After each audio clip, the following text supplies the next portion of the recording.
It's in the ballot, it's in your hand. The future's calling, take a stand. One vote, one dream, one destiny. Who will wear the crown in 2025? We'll see.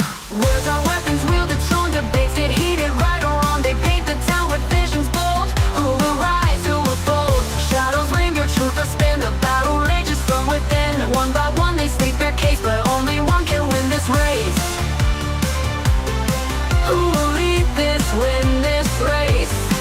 It's in the ballot, it's in your hand. The future's calling, take a stand. One vote, one dream, one destiny. Who will wear the crown in 2025? We'll see. We'll see. Everybody, tonight these candidates be vying for your vote on who's going to be the next mayor of Hutt City Council. But with every election, there's one thing stepping in their way, and that's your vote.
Coming here live from the Little Theatre in Hutt, we bring you the Hutt Mayoral debate.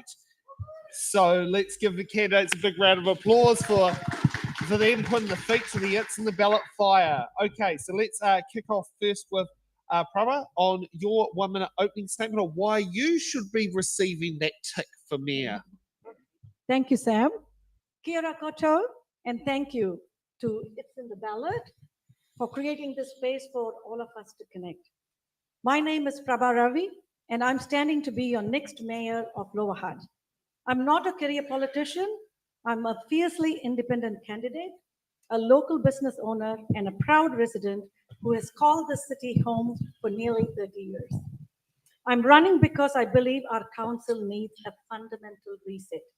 We need leadership with both community heart and proven experience. I've spent decades on the ground serving the Hutt, and I've also spent over 20 years in governance, managing multi-million-dollar budgets and ensuring financial accountability.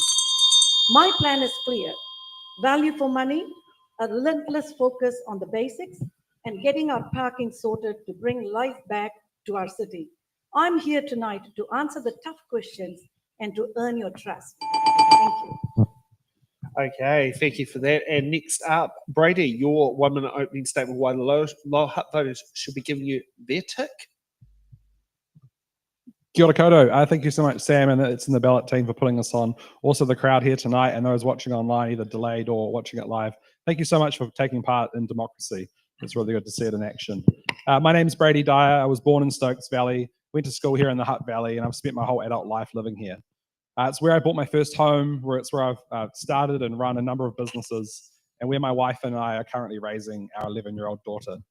Over the past 6 years as a councillor, I've shown up, I've listened, and I've worked really hard to get things done. But I know our city can do so much better. That's why I'm standing for mayor, to do the basics better, to boost our Hutt businesses, and to make more connected communities. I care deeply about this place, and I'm asking for your support to help shape a Hutt that we're all proud to call home. Thank you for that. Next up, Karen, your 1 minute opening statement on why the Lower Hutt voters should be giving you their tick for mayor. Kia ora koutou katoa. Thank you, Sam, and everyone for being here. It's lovely to be with you this evening. My name is Karen Morgan, and I'm an independent candidate, and my only agenda is you, doing the very best I can for you, our people, and our place, Hutt City.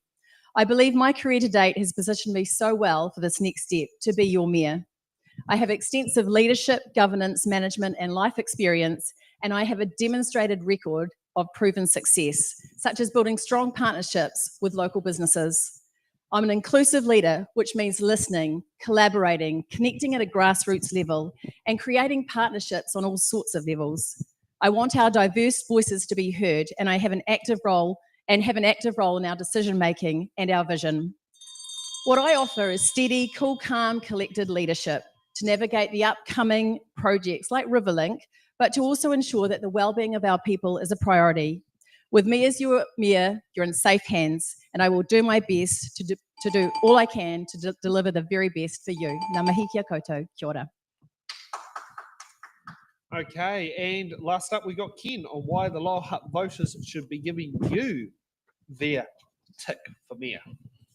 Even though the campaign period for the local body elections has just started, it's very clear to me in terms of the feedback that I have received that rates and the cost of living pay heavily on the minds of a lot of our residents. We know that the majority of our residents can cope financially very well, but there is a group, 16,000 over 65 on a fixed income in our city who have devoted a lifetime of paying rates, paying taxes, and have devoted their time and their families' time to making our city a better place. I hope that throughout this period and in the lead up to the election that we get the opportunity to talk with each other, talk together, and come up with good solutions that will put Hutt City as a world-class city that can proudly stand alongside some of the greatest cities around the world. And I hope I can be part of that debate. Okay, thank you for that. And can we give a big round of applause to all the candidates for putting their feet to the It's in the Ballot fire? Okay, and to our online audience there, feel free to sit there and go chatting in the chats and all that thing, and be part of the community and the conversation, and sit down there and say what you think you want to sit there and say, and we can sit down there and be part of the community. As you know, we're in studio, but we also have our online community at home who are also watching.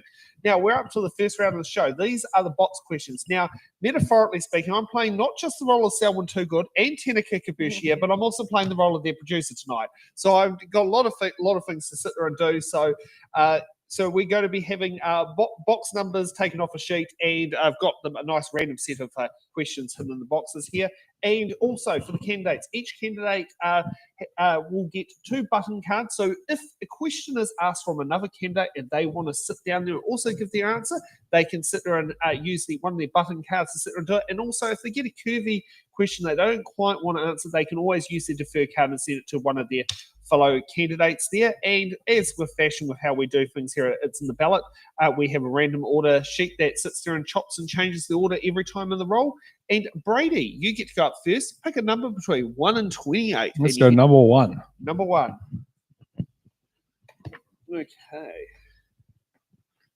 Okay, we have what was it? A for Aotearoa. Are council policies helping small businesses survive and grow? Oh, look, as a small business myself, I know that they are the backbone of the local Hutt economy. And while some council policies have definitely helped, there's definitely a lot more we could be doing. Too often, small firms face red tape, rising costs, and miss out on local council contracts. That's why I'm committed to a buy local, build local procurement policy that will see local businesses prioritised when the council is spending money in our city. I'll also establish a business incubator and accelerator program, which will help the new generation of startups get off the ground and grow. And I'll keep working hard to cut the red tape and streamline approvals so business owners can spend less time filling out forms and more time serving their customers. When our small business succeeds, our whole city thrives. Okay, thank you for that. Next up, Karen, what box number? Ooh, number 2, please. Number 2. Okay, so let's get on to question number 2, and let's pick out a card. And we got K for Karen. Okay, all for Kelson, without a T, for those who aren't from Wellington and from Auckland. Okay, what are your ideas for helping people who don't have good internet access to be involved and have their say? Kia ora. So many people do actually have internet now or some form and way of accessing it, which is really great. But for those who don't, we need to take more active connections through our community hubs, look at rebuilding our community and looking at how we connect with people.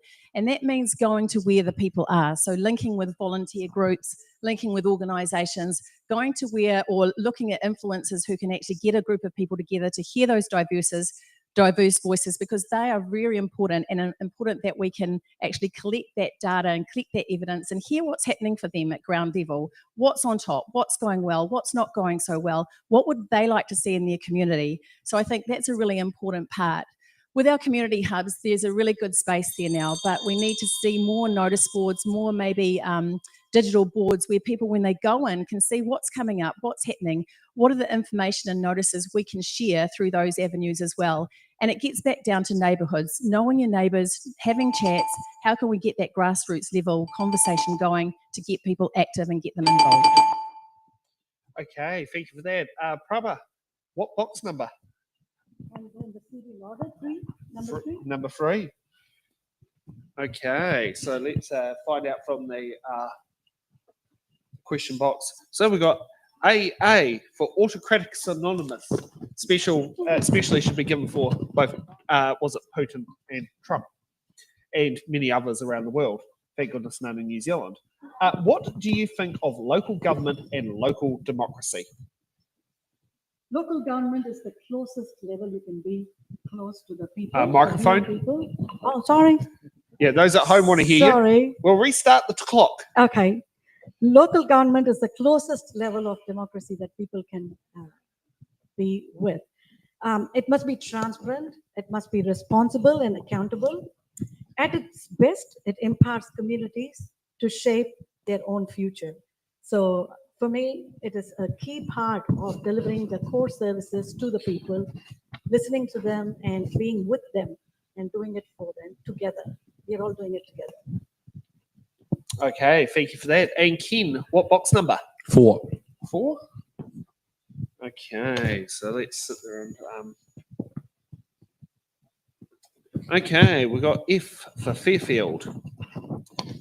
How will you fit in council meetings with your other commitments? Well, if you can't attend to your responsibilities in elected capacity, you shouldn't be running. The priority for the ratepayers is that they get value for money. At the very least, those of us that are elected need to fulfill our responsibilities. And if that includes, well, it does include attending meetings, being active in the community, listening to the people speak, having the ability to be able to influence that impact change that come from those interactions, not trying to make excuses for not coming to meetings. We all know what it's like to be part of organisations and part of groups where some are more committed than others. And if I am fortunate enough to become the mayor in October, I will be insisting that everybody honours their council commitments as the highest priority of why they were elected in the first place. Okay, thank you for that. Okay, we have 4 questions down and we've got a new round and a new order. Ken, you get to go up first. What box number? 5. God, I was hoping things would be tossed up a little bit here. All right, 27. Oh, I'll put that in and grab another card. Okay, we got J for Juliet.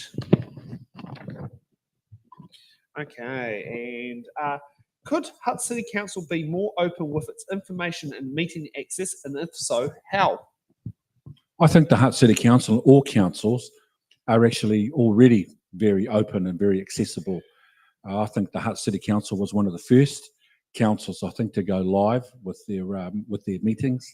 And based on the experiences that I've had in terms of my interaction, I have had no trouble with any of the councillors with regard to access, meeting papers, meeting notes, communicating. I think overall that the current group of city councillors in the Hutt in terms of their community interactions is outstanding and something that we should admire and be very proud of. And if I am to be the mayor, I certainly hope that will continue. So, you know, live streaming, I don't know what else we can add. There are things obviously from a commercial perspective that need to be done behind closed doors, but that in no way impacts the integrity of the process. But I think the Hutt City Council can be very proud of their open access at the moment. Okay. Oh, we've got a button from Brady. Oh, yes. You definitely know how film sets work. Thank you. I believe the council can actually be much more open. Transparency builds trust, and trust builds better decision making within local government. That's why I proposed a public dashboard so people can see where all the ratepayer money is actually being spent, both citywide and also locally in their own suburb. All council meetings will be live streamed, and every single decision that every single councillor makes will be electronically recorded and be really accessible to the public so they know how their elected representatives voted on every issue. I'll continue with my monthly newsletter and continue to run the podcast that I created, the Hutt Seat. These are just more ways that we can engage. For me, openness isn't optional. It's a real core responsibility of the council. Okay, and with good old It's in the Ballot tradition here, the people who tend to button tend to pick the next card. What box number? Let's go 5. That's boring. Let's go 18. Let's go 18. So the current voting age, I do like that one. Okay, so we got, was it G for golf?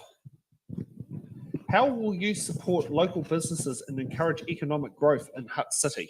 God, it feels similar to what you just had. I was about to say, can we choose another number? This is basically the same question. Look, as a small business owner myself, I know local businesses are the backbone. I'll introduce the local procurement policy that I've already talked about. I just want to make Lower Hutt such a great place to do business. It's why I chose to start my business here. The other big part of our economy here is while we have amazing manufacturing opportunities down in Seaview and Graceville, we have over $1 million of GDP in the manufacturing industry right here in the Hutt, and it's a huge opportunity to tap into more of. The other big opportunity I see for Hutt City is being an events capital. We have some amazing community facilities here in the Hutt, from Tutaki, the Lower Hutt Event Centre, to all the community facilities that we have invested in. If we can put Lower Hutt on the map, that brings more people to here from around New Zealand for local events, makes them more vibrant, more fun things to do on the weekend with the families. But ultimately, it brings more money in from around New Zealand to our local businesses here, whether in hospitality or accommodation. Everyone benefits when we bring events to town. Okay, and button from Prabha. Yep. I think by just getting out of their way will be a good starting point. Council must stop being a barrier and start being an enabler. That means removing parking fees that hurt retailers, streamlining consent and inspection processes, and providing timely, efficient service when businesses need it. I will also champion business hubs, partnerships with training providers, and innovation zones that help local businesses grow and create jobs. A thriving local economy means a thriving city.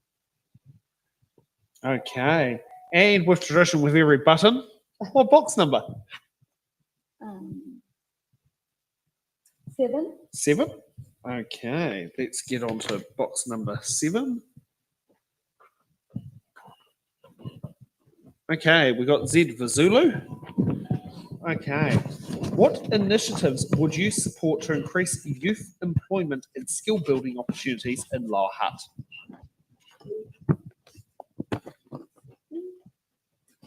I think it's kind of a similar question. I'll partner with local businesses, industries, schools, youth groups, youth organizations, such as Youth Inspire, New Zealand Community of Young Ambassadors, and training providers to expand apprenticeships, internships, and skill building programs. Young people are the future workforce.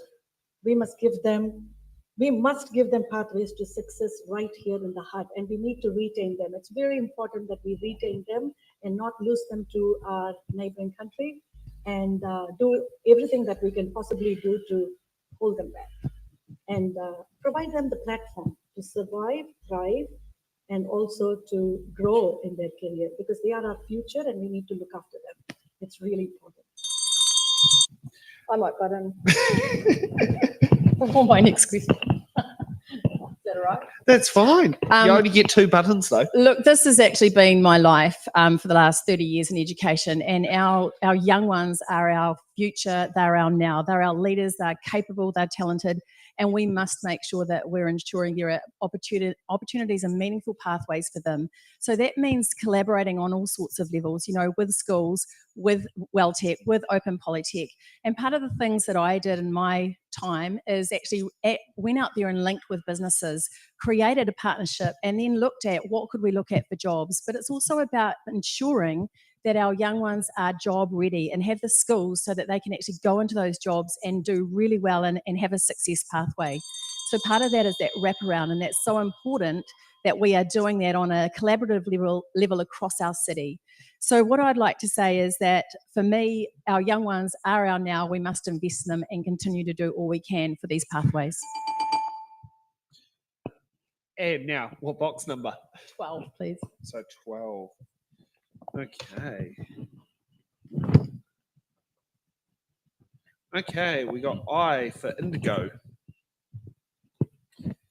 How would you address climate change adaptation, especially flood risk and water management in Lower Hutt? This is a really important issue. It's a collective issue, and it's one which needs continual education, but also an individual responsibility. And I think as a council, we're absolutely focused on this with our flood mitigation and protection that we're putting in with the Riverlink project and all the other various things we do. But we need a bigger, deeper conversation. We need to be connecting with everyone in our community to look at what does climate change really look like? And dare I say it, have conversations about potentially retreat. What might that look like? And what do we need to do to start preparing? I've talked about citizens' assemblies and other ways that we can link ground level to start hearing the voices of people and start that narrative, start that discussion and conversation. And when I think about some of the things that we're doing right now, we're dictated to often right now by insurance companies. They have a monopoly over us. So we have to look at what are we doing to mitigate our risks, to do everything that we can as a council, working with our public, working with our residents, so that we're really prepared for what may happen with weather changes and climate change. Okay, thank you for that. And we've got 8 questions down. Let's get to the next round. And Karen, you get the start off on this order list. What box number? Oh, again, 20. So use 20, no problem. Good old voting age for a very short period of time between 21 and 18. Okay, we have question Q for Queen. Okay, and put that one on me. Okay, what budget line item would you remove to help bring rates down in Lower Hutt without disrupting basic services? Great, this is a good one. And look, I've been doing a lot of work grassroots level, talking to people out there, and obviously rates has a massive impact along with cost of living and a number of things. So they say to me, what might that look like for you if you were the mayor, if you got on council?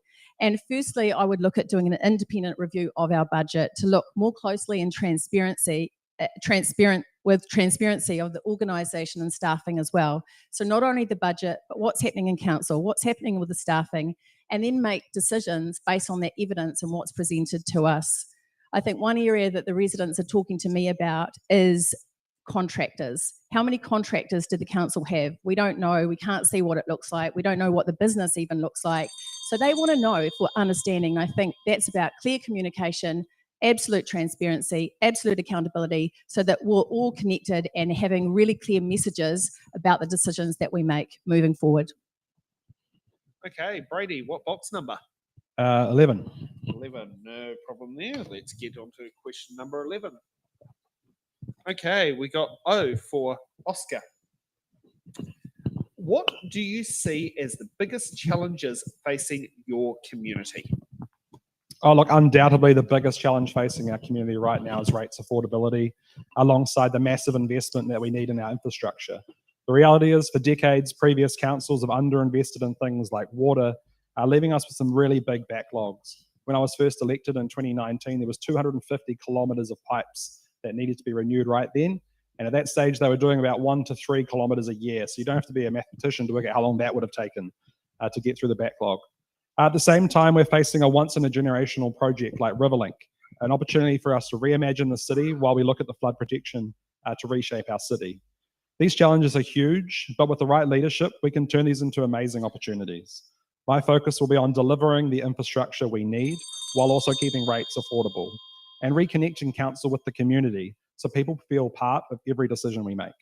If we get those things right, we'll set up a lower Hutt that future generations will thank us for. Okay, and Ken, what box number? 25.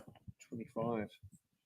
Okay, so let's find what is in question box number 25. We've got X for xylophone. How will you engage with residents to ensure their voices influence council's priorities? Well, one of the fundamentals of serving in a democratic environment is listening to the people that put you there. And all of the candidates have spoken with passion and commitment about the importance of being a good representative of their community, and I will be no different.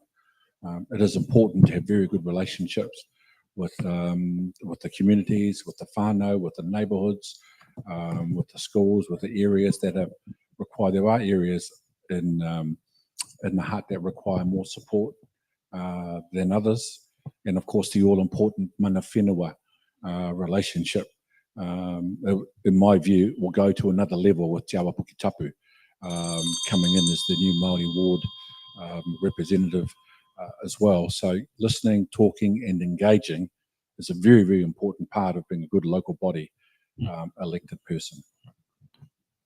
Okay, thank you for that. Prabha, what box number? 23. 23. Okay, yes, let's get on to box number 23. Okay, we have P for Petu Orne. How will you work with local iwi and hapu to ensure decisions respect to Te Riti o Waitangi?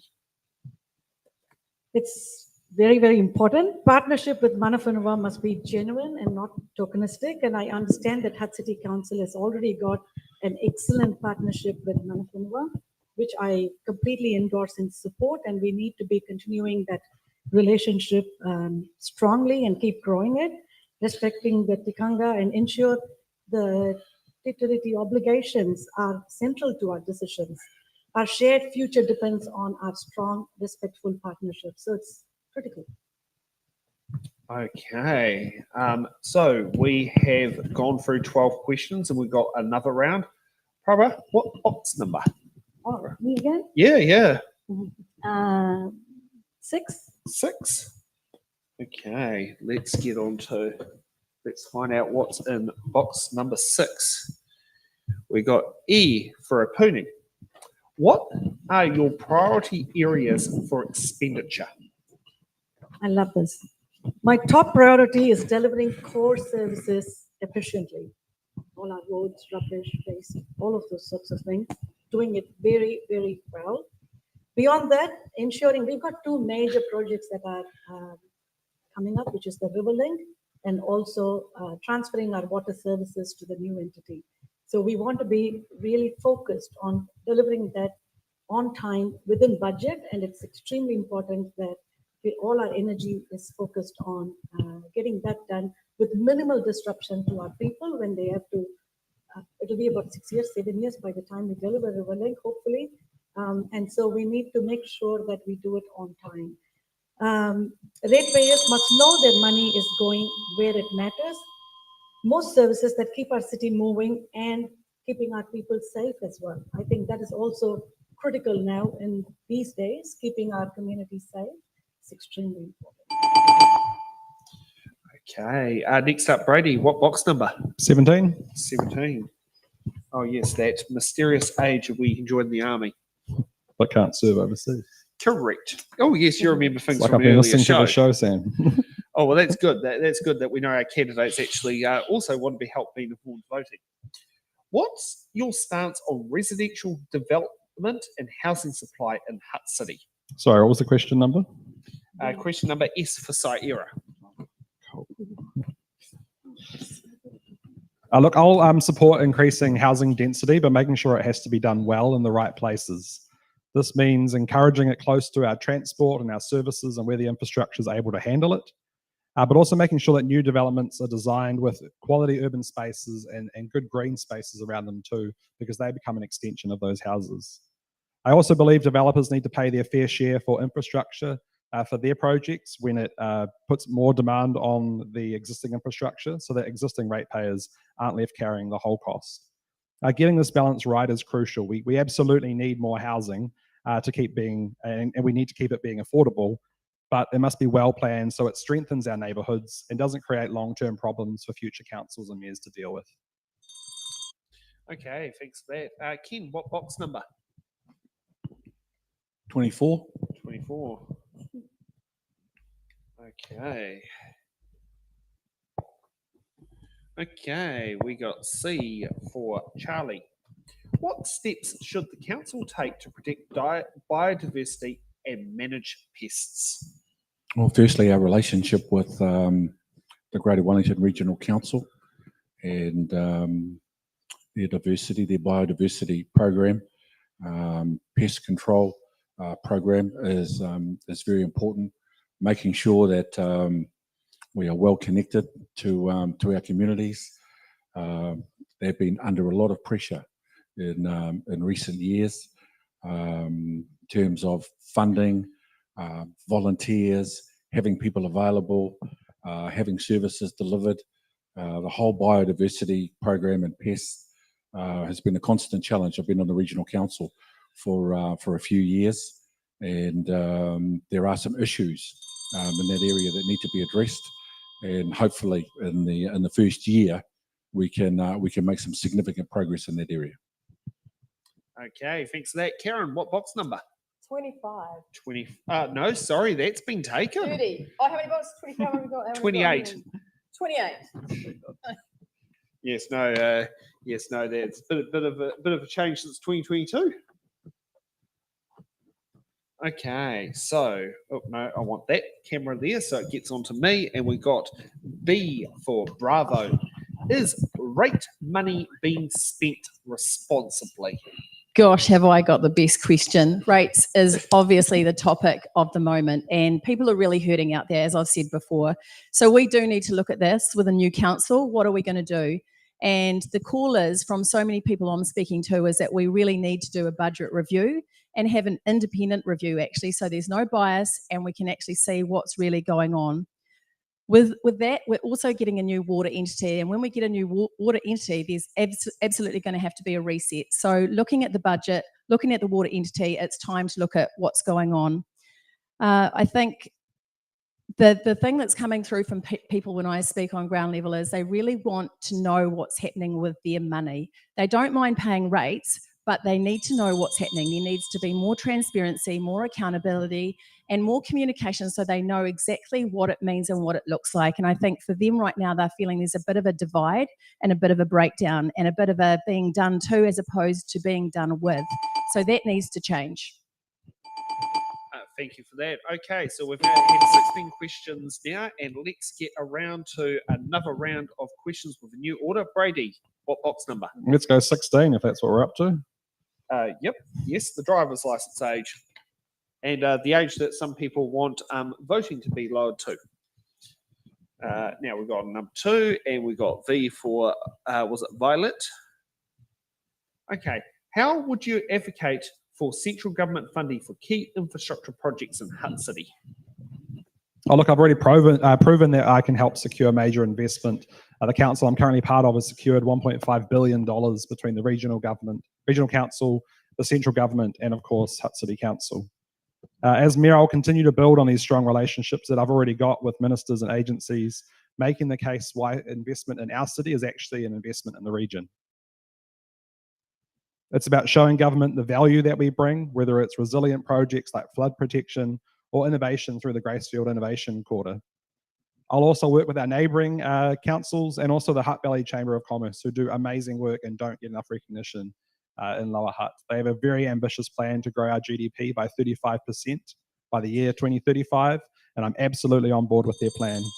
I'll also work really strong with the Lower Hutt community because it deserves its fair share of government funding, and I know how to fight for it. Okay, thank you for that. Ken, what box number? What's left? Got 8, was it? We've got 8, 9, 10, 13, 14, 15, 19, 21, 26. You choose. Okay, let's go for 8 because that's following with a pattern. Okay. Okay, we got L for. Do we have a suburb that starts with L in Lower Hutt? Lower Oh, Hutt. Lower Hutt. Yes, yeah. L for Lower Hutt.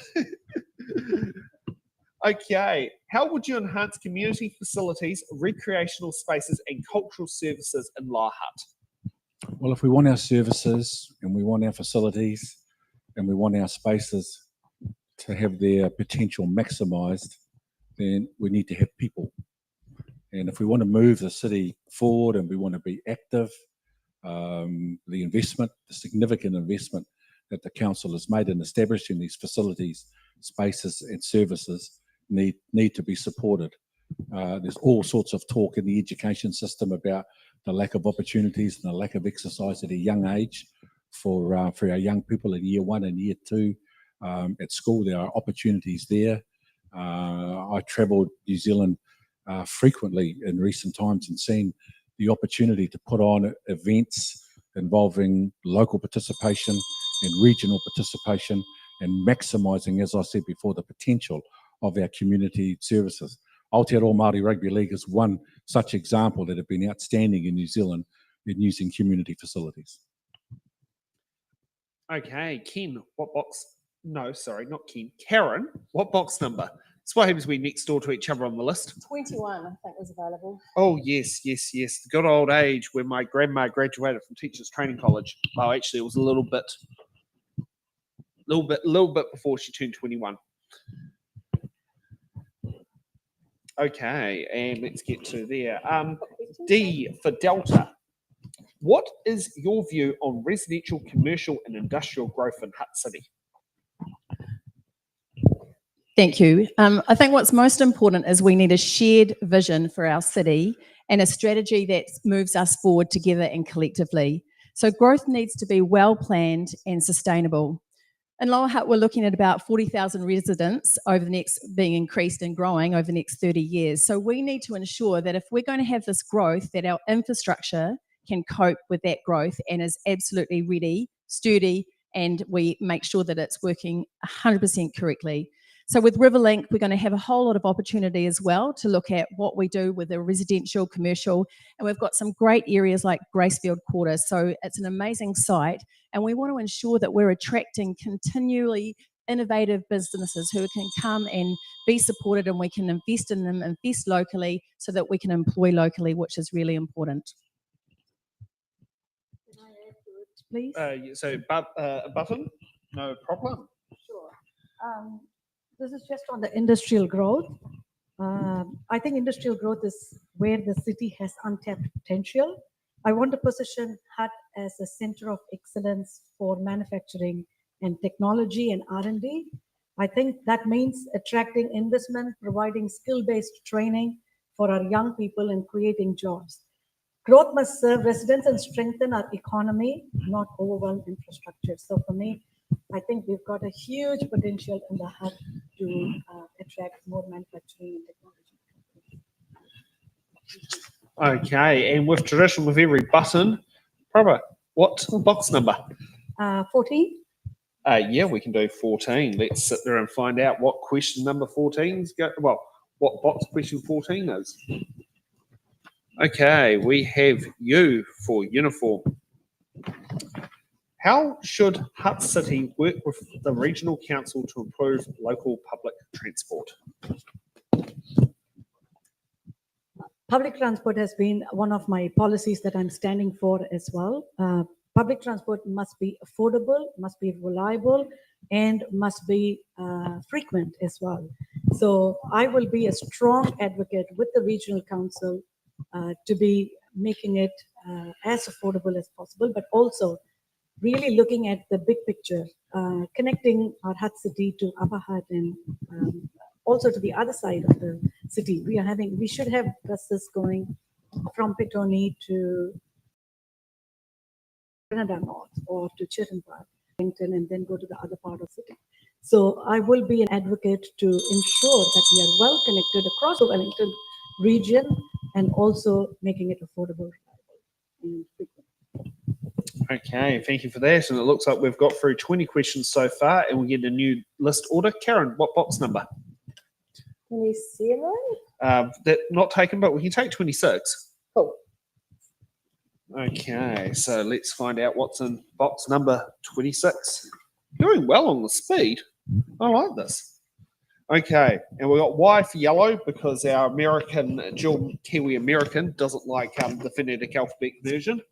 How would you manage council debt while maintaining essential services? So currently we have over 500 million debt right now, which is huge when you think about it. And the forecast is for that to increase. And we have a balanced budget plan for around 2031. But we must continue to keep under 250% of our revenue to manage this. And the budget is going to be critical as we move forward with all of our changes, with all of our projects. So we must prioritise our spending. It's critical that we are transparent once again, we're accountable, and that we are looking out at our core duties of what we need to do and how we're using that money and how we're using that wisely. With a new water entity that's going to be taken off our hands, but what that means is an extra bill for our ratepayers. So although we might be looking at changing with our rates and what we're charging there will be a water bill that is planned right now, sadly, to look to increase. So we've got to be making informed decisions, looking at our money at every decision we make. Okay, thanks for that. And Prabha, what box number? 19? Yep, we can do 19. Okay, so what's in box number 19? I think a bunch of dealerettes like Deal or No Deal was opening the cases. So if we can find 28 volunteers to sit and be dealerettes on the night, that would be nice. Okay, we got T for Tango. T. Yeah, T for Tango. Oh, right. Yep. How should the council promote sustainable transport, walking and cycling options in Lower Hutt? We need a safe, connected, and sustainable transport system. That means improving public transport with electric buses and reliable, frequent, affordable rail. I know it's going to cost a bit, but as I said, it's connected to the previous question that I was answering. Payment systems should be simple, like a QR code, scanning instead of outdated machines. We also need good walkways and better education in schools, so children learn early the value of using public transport, walking, or cycling to school. Electric vehicles also have a role, and council can support infrastructure like charging stations, which we already do, but we have to do a bit more of. But above all, we must deliver projects within budget and with genuine community buy-in, not massive spending on cycleways without first ensuring people have the options and incentives to use them. Cycleways, I'm not against cycleways, but it's important that we first get the people to get into the culture of not using their cars and actually taking public transport. That's the first step. And then we move on to other modes of transport, like cycleways. Okay, thanks for that. Ken, what box number? 20 something. We'll do my birthday at 22.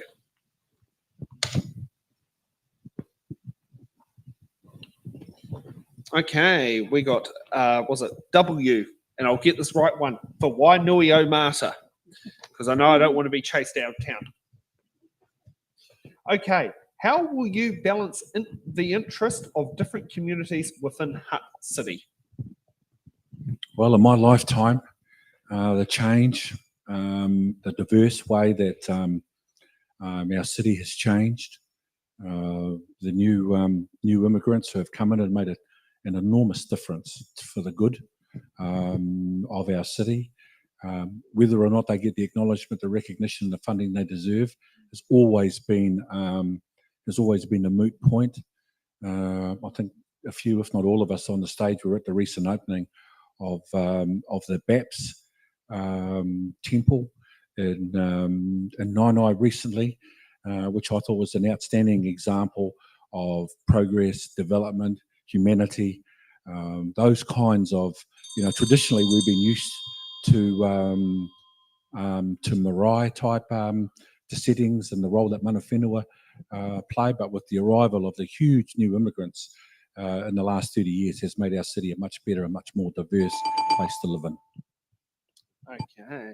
Brady, what box number? I'll let you choose your favorite number, Sam, of what's left. Oh, what's left? I like I that think there's one. only 4 Let's or go 5 for left. 15 because that's how many people in this room at the age they got their driver's license at. Okay. We have R for Romeo. Hutt City Council doesn't have, I hope it does, many tactical places with tactical tiles and use of footpaths to assist users who are visually impaired. Is this a core function that the council should provide or a nice to have? This is the most strangely niche question out of all of them, Sam. I love it. Yes, accessibility is ability of the council. Absolutely not a nice to have. One of the things I love about local government is that small issues to some people are actually really big issues to them. And things like tactile tiles are one of those things. Accessibility features aren't just good for those people. They're smoother footpaths or safer crossings aren't just about those people that are visually impaired. They improve the city for everyone. A smooth footpath is good for the child on a scooter or someone in a wheelchair or even the teenager walking with their head down looking at their phone. Investing in accessibility is about making our city safer, fairer, and more livable for everyone. Yes, thanks for reminding me about the second benefit of tactical tiles, of those cell phone users who don't look where they're going. I'm pretty sure we see them around a lot. Okay, so we got, 4 questions left? Brady, what box number? Let's go with your second favorite number of what's left. What's left? 13, because that's the age you normally start a secondary school at. Unlucky 13. It better be a good question. Okay, so we got M for Mike. What are your ideas of achieving more public participation in local government decisions? We need to shift consultation from a tick box exercise to genuine engagement. That starts with engaging much earlier, before decisions are 90% already made, and using really clear, simple language that people can actually understand. I also want to trial participatory budgeting. If you go down to your local Z petrol station, you get the orange coins and you can decide which charity the money goes to. Using that with council budgets for some of the funding would be a really interesting way to get people more involved in where the money goes. This gives people a real voice in shaping their communities. And finally, we need to make engagement more human, getting out of the council chambers and actually getting to where the people are. That's the likes of going to schools and neighbourhoods and the local riverbank market. It's a really untapped resource. So if I'm mayor, I'll make sure I'll be absolutely fronting up to those places to meet people face to face where they are. When people feel that their input actually matters, they're far more likely to participate, and that makes much better decisions down the track. Okay, button from Karen. Kia ora. Listening to diverse voices is an area that I'm absolutely campaigning on. It is so critical. And currently we have so many voices in our city that aren't heard: our rangatahi, our elderly, our disabled, both visible and invisible, our disadvantaged. We have over 180 ethnicities in our beautiful, diverse city, and where are their voices? We must hear their voices. And that means we have to go to them. We have to go to the areas they're at and link with them and hear their voices and give them spaces so that they can input and be part of their city and part of their decision making and part of their vision and our vision collectively. And I think that happens at a grassroots level. That's what's critical, and that's what's important. We have to be at one with them and walk alongside them. And a little example that I did recently, I've been working with Wheels and Canes, which is a disabled group who maybe use wheelchairs and different things. And it's about hearing about accessibility. Right now, the city is not accessible for all people, and we need to change that. Okay, Kim, what box number you got between 9, 10 and 5? 10.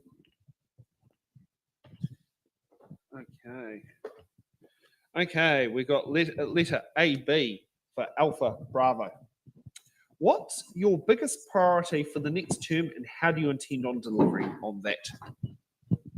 The lowest rates rise in New Zealand was Wanganui, 2.2.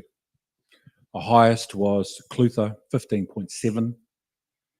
The average medium across New Zealand was 8.7, and Lower Hutt was 12.6.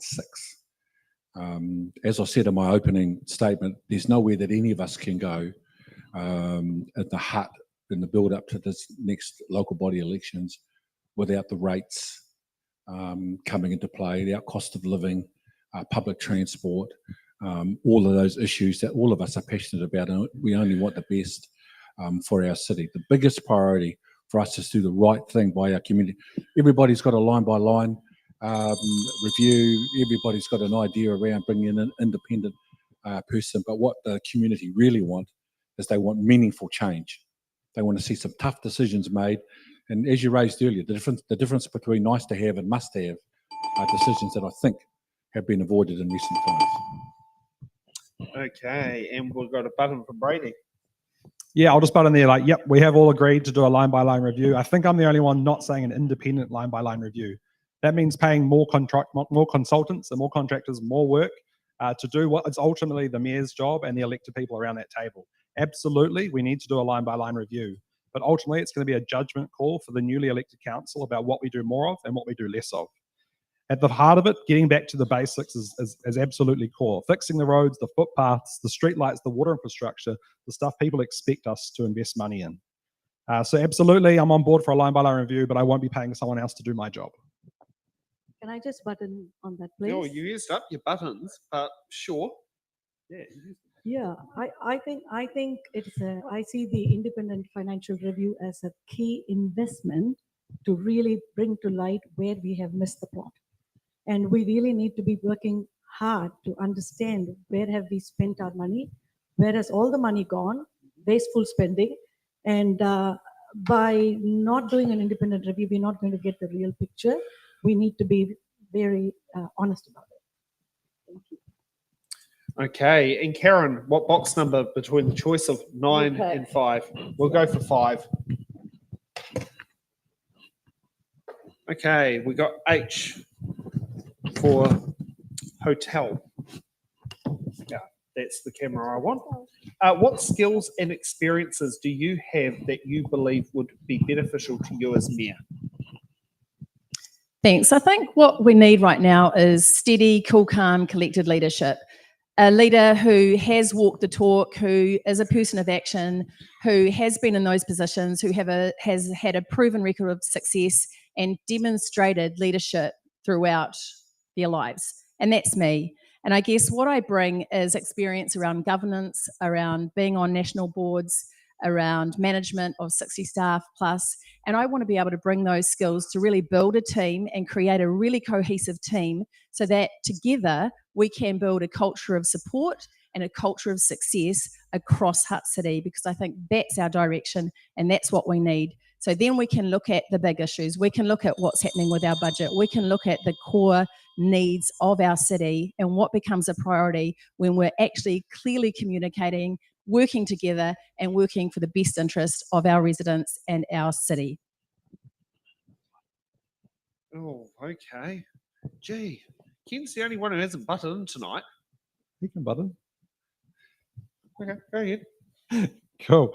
Look, for me, I bring a unique mix of skills here. I've been on the council for 6 years, and I think having some grassroots understanding of how our city works, who the important people are around the table and in our city and in the organisation is a very big team.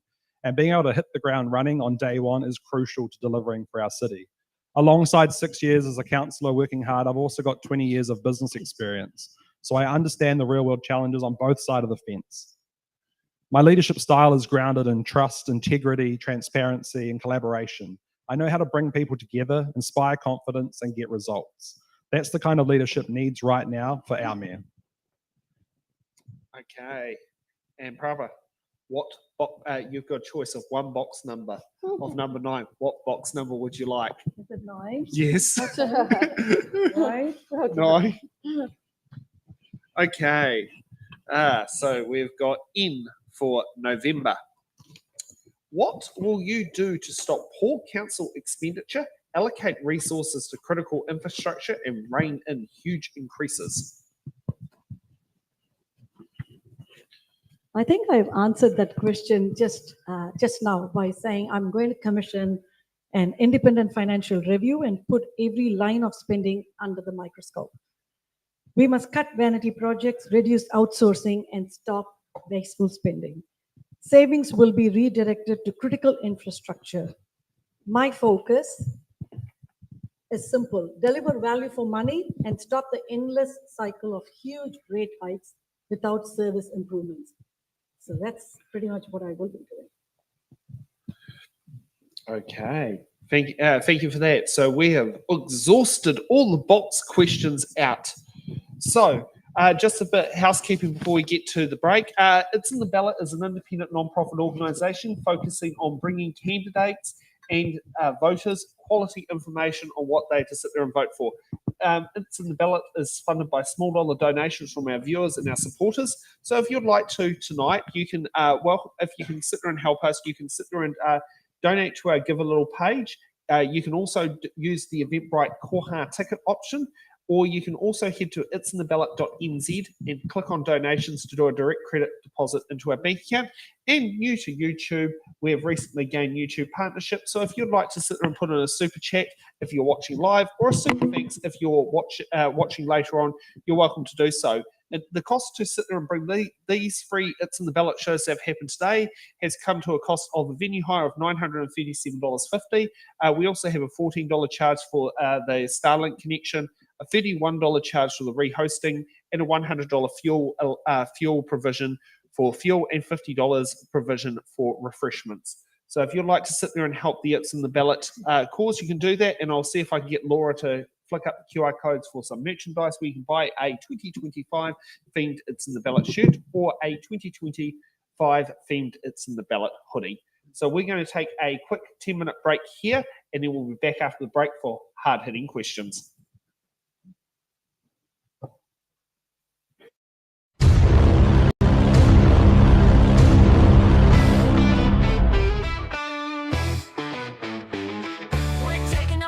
Just a short little breather to stretch out your legs. You don't need a leader. The live stream will be back, so don't go too far. But for now, you can wander wherever you are.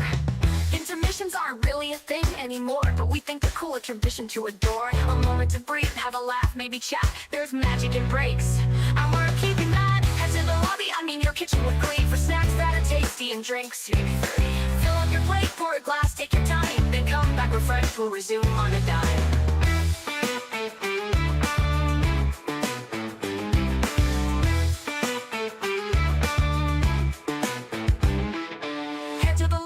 Your kitchen with glee, for snacks that are tasty and drinks. Maybe three.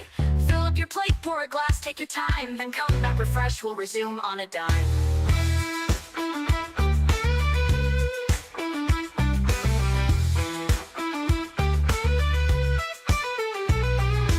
Into the lobby, I mean your kitchen with glee, for snacks that are tasty and drinks. Maybe three. Fill up your plate, pour a glass, take your time, then come back refreshed. We'll resume on a dime. The lobby, I mean your kitchen with glee, for snacks that are tasty and drinks. Fill up your plate, pour a glass, take your time, then come back refreshed. We'll resume on a dime.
little breather to stretch out your legs. You don't need a leader. The live stream will be back, so don't go too far. But for now, you can wander wherever you are. Intermissions aren't really a thing anymore, but we think they're cool, a tradition to adore. A moment to breathe, have a laugh, maybe chat. There's magic in breaks, and we're keeping that. Head to the lobby, I mean your kitchen with glee, for snacks that are tasty and drinks. Fill up your plate, pour a glass, take your time, then come back refreshed. We'll resume on a dime.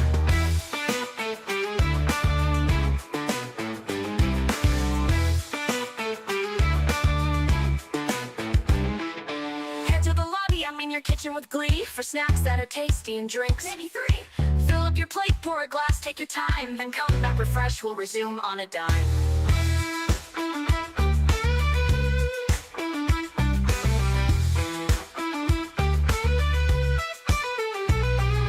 Get to the lobby, I mean your kitchen with glee, for snacks that are tasty and drinks. Maybe 3. Fill up your plate, pour a glass, take your time, then come back refreshed. We'll resume on a dime. The lobby, I mean your kitchen with glee, for snacks that are tasty and drinks. Maybe 3. Fill up your plate, pour a glass, take your time, then come back refreshed. We'll resume on a dime.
shit, don't panic, but it's almost time to get back to the show.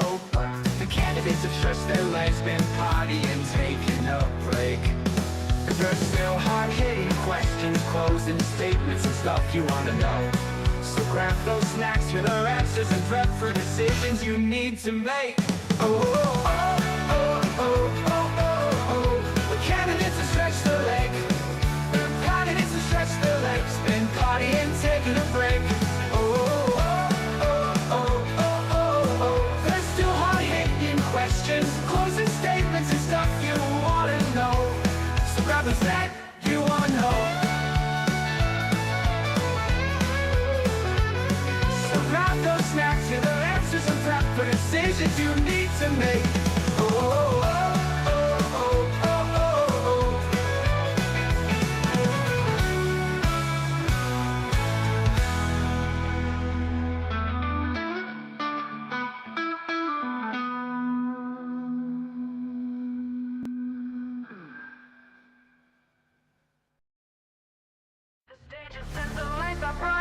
streets ready for the fight. Voices loud, they take the stand. Who will lead the promised land? Promises flying, hearts ignite. Truth and lies will take the mic. The clock is ticking, make your choice. Who you hear, the people's voice. Hey, welcome back to It's in the Ballot, and now let's get ready for hard-hitting questions.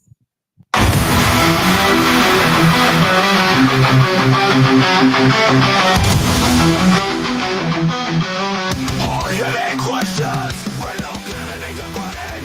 What does a question? Because every candidate has to answer the hard-hitting questions. Okay, so hard-hitting questions are the questions where all the candidates can't use their button cards because every candidate's going to be answering the question. They can't use the defer cards because guess what? They're still going to be answering the question. So let's kick off with hard-hitting question number 1. What role should Māori landowners play in shaping Hutt City development and resource management? Now, let's get off to the random order sheet. And Prabha, you get to go first. Thank you. From my understanding, as I had mentioned already, the council has got a very good relationship, a good partnership with Mana Whenua, and consulting them is a key part of our role in ensuring their voices are heard in every major decision. Maori landowners must have a central role in shaping how our city develops and how we manage our natural resources. Their connection to land and water is intergenerational, deeply rooted in kaitiakitanga, and offers perspectives we cannot afford to ignore. As mayor, I will ensure that this partnership continues and is not just consultation at the end of the process, but genuine involvement right from the start with other affected groups involved too. That way, we create development that is sustainable, culturally grounded, and future-focused for the whole city. Okay, next up, Brady. Thank you. Māori landowners absolutely should play a really strong role in shaping development and resource management here in Lower Hutt. They bring a really grounded perspective that benefits all of us when it's done as part of good decision making. Council needs to treat Māori landowners as genuine partners, not just as stakeholders at the end of a process. This means engaging early on with housing projects, environmental projects, and resource management planning, and making sure their voices help shape the outcomes. At the end of the day, all the Māori want is good for everyone. So respecting Te Tiriti isn't just about representation, it's about a partnership in practice. And working with them alongside is a really key part of that. Okay, Ken. Our relationship with Mana Whenua is sacred. The Māori land ownership and their influence, their decisions and their impact is a very important part of our future. How we look at the city, how we shape the city, if we are committed to working together with Mana Whenua on a much wider basis, then we have to know and understand the importance of having them at the table and having them at the table early. We all know the history that's gone on with Māori lands and the struggles that they have had over the course of our country's history. It's very important that we be a meaningful partner alongside them and that they have a significant say and influence over what's best and what benefits the entire city. Okay, and Karen. Kia ora. Māori landowners are not just stakeholders, they are our kaitiaki, our innovators, our partners in shaping our city that honours its past and builds a future for us all. Their intergenerational view of sustainability and care of whenua is essential for our long-term planning. It is important that we are guided by Te Tiriti o Waitangi, the principles, which includes partnership, participation, and protection of Māori interests. For me, what's so important is partnership and meaningful partnership. We have outstanding Mana Whenua, a very good relationship, but we also have an extensive group of Māori voices that also need to be heard and be represented at our table so that we are making really informed decisions and we're doing that collectively, collaboratively, with a really inclusive approach that has depth and meaning and one that comes from a real sense of care and respect. Thank you. Okay, now let's get on to hard-hitting question number 2. Do you support the introduction of targeted rates for specific projects? Why or why not? And the new random order list starts off with Prabha. What box number? I believe targeted rates should only ever be a last resort and only if there is direct benefit to the community paying them. Too often, councils introduce targeted rates as a way of funding vanity projects or covering poor financial discipline. I do not support targeted rates for projects that should be funded through core council revenue because ratepayers are already stretched. However, if a project has overwhelming community support and delivers clear direct value to those paying the targeted rate, then it can be considered. But financial discipline and cutting waste must come first. Okay, Karen. Kia ora. We already have targeted rates. So we look at the Jackson program and the things that are going on there. And there's a whole lot of excellent, exciting work that that group are doing for the benefit of that community. So I'm very open to look at this, particularly to attract and retain local businesses, to see how we can ensure that they flourish and thrive in the Hutt and increase our local employment, increase our local economy and lift our local economy, because our businesses are the heart of our economy. So yes, it's a tool that we can use and we may use in the future, but that's a decision for the new council team. It's a decision about priorities. It's a look at, once again, what's core, what do we need to do well, what do we need to do best, what do we focus on that our residents want us to focus on. We are their representatives. We are your voice, and it's so important that at that table we're doing our best to do all we can to be clear and communicate exactly what's going on for you. Okay, Ken. If an exclusive group in the city benefits from a particular project, then it is appropriate and fair that a targeted rate is implemented. One example is mains water supply, where that could be used. Some households are directly connected and directly benefit, and some are not. So in appropriate circumstances, a targeted rate is fair and equitable. Okay, Brady. Yeah, I think targeted rates not just could be used for water infrastructure, they already are used. We already have targeted rates for water if you're connected to it, stormwater, drinking water, wastewater, our rubbish bins. If you don't get the service, you don't pay for it. So they are a great benefit when they are localized benefits and those people fund for it. But if there are new ones introduced, they do need to be much more transparent, much more clearly explained and backed by the community. Otherwise, people might just see it as a way of double dipping. My general view is that targeted rates should be used sparingly and carefully. Council should focus on keeping the core rates affordable in the first place, while making sure that targeted rates are applied, if they are applied, that they're done fairly and tied to real benefits. As I say, we've already got them and they make a lot of sense, but with the changing to our water infrastructure from 1 July next year, it's going to fundamentally change the budget with those targeted rates coming off your rates bill if I'm the mayor. And that's why we need someone with experienced leadership to take us in the next direction. Okay, thank you for that. And now let's get on to hard-hitting question number 3. Oh, don't put, won't put the timer on me.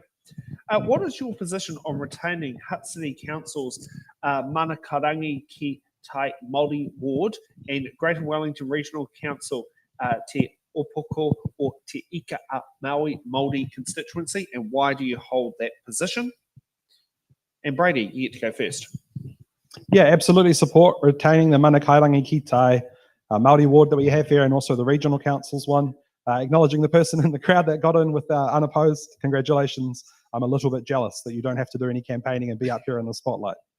Look, representation matters, and these wards ensure that Māori have a strong and direct voice at the decision-making table. Lower Hutt is stronger when all voices are included, and Māori wards are an important step to building a genuine partnership with mana whenua. That's not to say that the Māori ward representation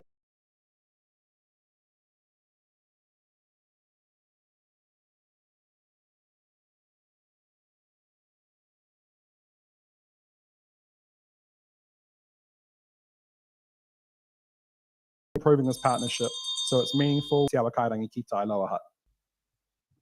Okay, and we're just going to hold on a moment because it says the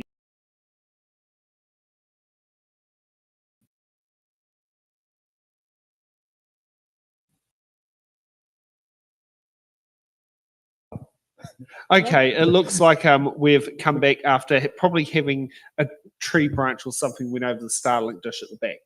Okay, Prabha, what your hard-hitting question response? Sure. I strongly support Maori representation at the council table. It's important that Maori voices are part of our decision making. Right now, we are going through a referendum on Maori wards, and I believe it's crucial to respect that process and listen to what our community wants. As your mayor, I will support the outcome of that referendum. This is not about me imposing my view. It's about ensuring the people of Hutt City have their say, and I will stand firmly behind the choice that our community makes. Okay, thanks for that, Ken.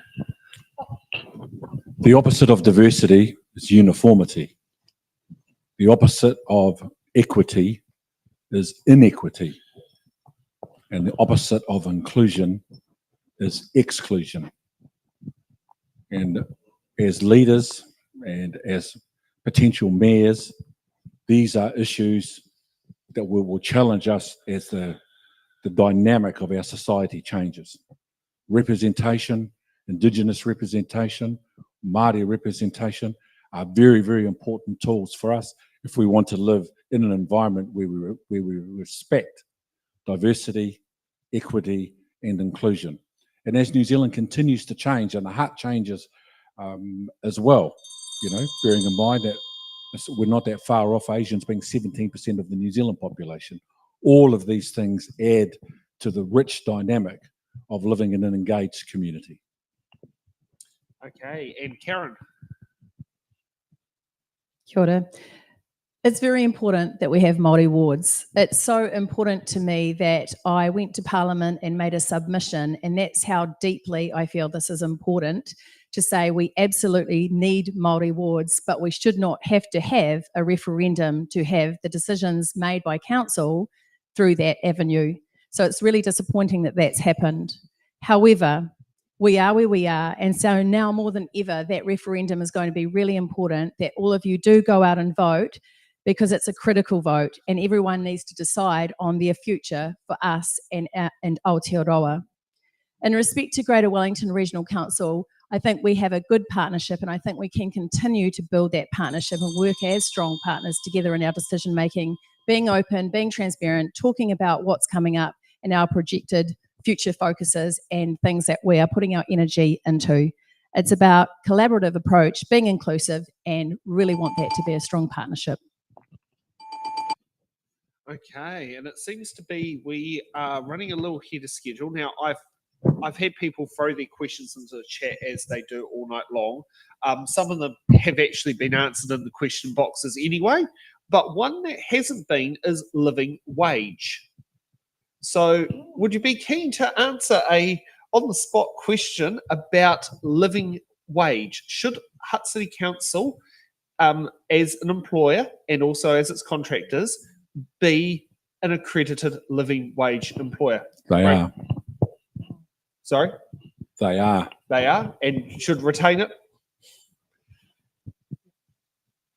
Okay. Yep, Lower Hutt is already a living wage accredited employer. It's something I've been proud to champion on the council. It's very important to our council that we do this, and obviously I'm just one of the voices around that table, but it's something that was passed fairly unanimously by the team there. Absolutely, it needs to happen and continue going on. We're one of the few cities actually in New Zealand that is living wage accredited, and I would love other councils to join us. I concur. It is really important that Hutt City Council is a living wage accredited organisation, and I think we lead by example, which is how I like us to operate and how I want us to operate in the future. But I'd go even further. So when I became a councillor, I resigned about 1.5 years ago from my role as principal. And since that time, I've been trying to get really active and connect with our community groups. One of those was the living wage movement. And so I actually linked with them to say, how can I support this? What can I do in my role as a councillor? So what I did through my networks is manage to talk to a number of schools and have them come on board and sign the pledge, which is a sign of, I guess, my determination to really help those good causes and look at what we can do for the betterment and uplifting everyone in our community, because a living wage is what people need right now, absolutely, to just get by, to just survive, because it's so damn hard out there. So the more that we could look at this across the city would be absolutely brilliant, and I support it 100%. Prabha. Yeah, absolutely. There's no two ways about it at all. I completely support it. And Ken, you obviously, anything you want to add? Not really. Fair enough. Cool. If I could just add a plug, if anyone is watching and wants to learn more about the living wage, on the 11th of September, Treadwell Hall at 6:30 p.m. The Lower Hutt Living Wage Movement is coming together with all the candidates to learn more about the living wage and make a pledge if you believe in that. So if you want to learn more, 11th of September, come along. Thank you for that. Okay, so now let's get to the final stage of the show, closing statements. And I'll just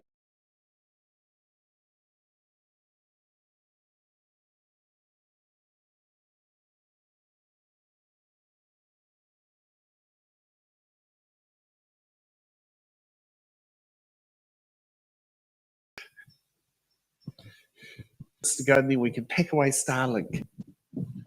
Okay, I think we're back.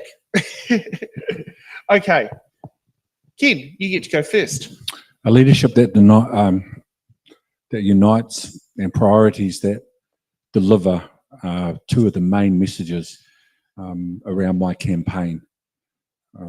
Good leadership at the council table means you have to have a collective understanding and a collective commitment from everybody that's elected.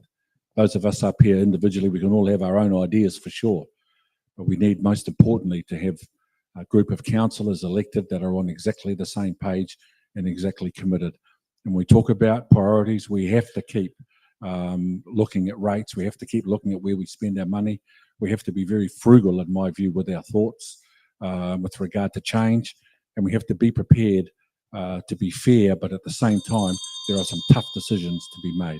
If I get the opportunity to lead in October, I'll be doing my very best to ensure that there's a strong leadership and strong priorities are identified. Can we get a round of applause?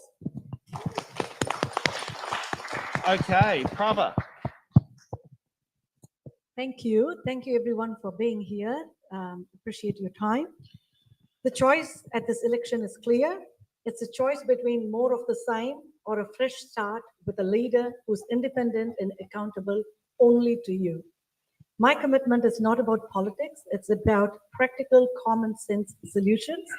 It's about a council that respects your rates, fixes our failing infrastructure, and supports our local communities and businesses. It's about leadership that listens, acts, and delivers. I have the experience, the energy, and the dedication to get our city a vibrant center where people choose to live and raise their families. I'm asking for your vote because I believe in the potential of Lower Hutt, and I'm ready to get to work. Let's build a city we can all be proud of together. Ngā mihi nui, tēnā koutou, tēnā koutou, tēnā koutou katoa. Okay, Brady. Oh, thank you so much for being part of tonight, both the studio audience here and those watching online, either delayed or live now. Thank you so much. I genuinely love this city. It's shaped who I am. It's helped me raise my daughter here and helped me create my businesses. It's where I've chosen to raise my daughter. And every day I think of the kind of Hutt that she'll grow up in and the opportunities that we can create right now for that future generation. Over 6 years on council, I've proven that I'll front up, I'll do the hard work, and I'll make those tough calls. But this is more than just about me. It's about bringing together a new council to create a shared common vision together. It's about all of us together building a city that's thriving and welcoming and full of opportunity. And with your support, I'll bring that experience, the passion, and the heart to lead us there. Let's create a Lower Hutt that future generations will thank us for. Thank you so much. Okay, Karen. Kia ora. Thank you for this evening. I am ready to be your mayor. I lead with integrity, by my values, and when making decisions, I'm guided by my moral compass. I will advocate, I will negotiate, I will work hard for us and our city. and I'm a person of action. I do what I say I'm going to do.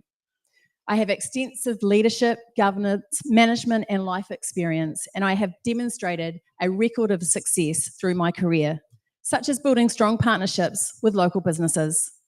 I am an inclusive leader, which means I listen, collaborate, connect at a grassroots level, and create partnerships on all sorts of levels. I want our diverse voices to be heard and to have an active role in our decision-making and our vision. I'll build a team so that together as a team, we can create a culture of support and a culture of success. What I offer you is cool, calm, steady, collected leadership. With me as your mayor, you're in safe hands, and I will do all in my power to do the very best for us. Vote Karen Morgan for mayor, a mayor that makes things happen. Kia ora. Okay. Now, I want to ask a bit of a fluff question before we sit there and get off there. I run a coffee cart called Bean here, and I want to know, if you came to my coffee cart, what type of coffee would you order? Brady. My status quo coffee is an Americano, but given how many conversations I've been having over the last few months, I'm actually playing coffee roulette, where I just get whatever the person I'm meeting's drinking, and it's been quite the journey. All right. I know many of you may not know what kind of coffee we Indians drink. We drink a beautiful filter coffee from south of India, which is just absolutely aromatic, and I would urge all of you to try it if you ever visit India, or I can make you a beautiful filter coffee when you come to my place. You're welcome to come to my place anytime. Thank you. Karen. I have to say, when you have all these meetings, you kind of get a bit coffee inundated. And so I'm trying to veer away from coffee. And I'm actually quite an instant girl, which I used to get so much hassle for in most of my life. It's like, how can you drink instant coffee? But that's what I do. If I came to your cart, I would request an iced latte. So that's my choice of coffee currently. Thank you. And Kim. They told me that coffee box cart place outside Stevens Motors on High Street, and the one outside on Ramwick Road outside the golf joint, that those two coffee places, I'm reliably informed, are two of the best in the Hutt. But if I come to your joint, mate, flat white. No problem, no problem. And I will have to say thank you. Now, please don't shoot Brady for this one, because he had nothing to do with this, but I have actually sold coffee at Gracefield School on 2 separate occasions. And just to note there, I do know you're still on the board. Yep, for the next few weeks until the new board takes over. Okay, yeah. But just beware, he did not arrange this. This was my own doing with the school themselves. So they contact me directly. So I've been there. And also, if you go to Bean here, you can see me at Newtown Market every Saturday across the road from Wellington Hospital. So if you end up having to go to Wellington Hospital on Saturday, you can sit there and do that. Okay. Well, thank you, candidates, for participating tonight. Thank you to our audience members for coming in and taking the night to sit down there and bring us our It's in the Ballot show. Can I also sit there and thank Al for stepping in today to do cameras? It's not been easy when I get the phone call at 7:30 in the morning to say Nick's not coming. We will see Nick back on Wednesday. Fingers crossed, our candidate liaison, who also does a lot of our background work, can sit there and do that. He definitely knows with the presenting has definitely taken its toll. It's the first time I've presented 3 shows in one day. So that's definitely a bit of a mix. Can I also sit there and thanks Nick, our candidate liaison, thanks Stacey, also our producer who does the graphics, also Laura. I'd also like to thank Ray, was it Andre, for their bits they contribute. Thanks to Helen for doing the questions, and Carol for doing the social media with the posts that have gone in the background, for making our It's in the Ballot shows happen. And we're going to be taking tomorrow off. Thank goodness, after how many days of like solid block productions. You know, as you can tell, I definitely turn up to the job, you know, and there have been some long hours and a lot of mileage being driven up, including I've had my experience of driving over the Manawatu Tararoa Highway and learning what it's like with ABS brakes going down the hill, going down quite fast. Wainui Mata Hill is an absolute breeze in comparison on your brake pads. So going to be, so there's been a lot that's been on there. And yeah, we'll see everyone back for Western General Ward of Hutt City Council on Wednesday night at 7 p.m. Have a good evening. Like that.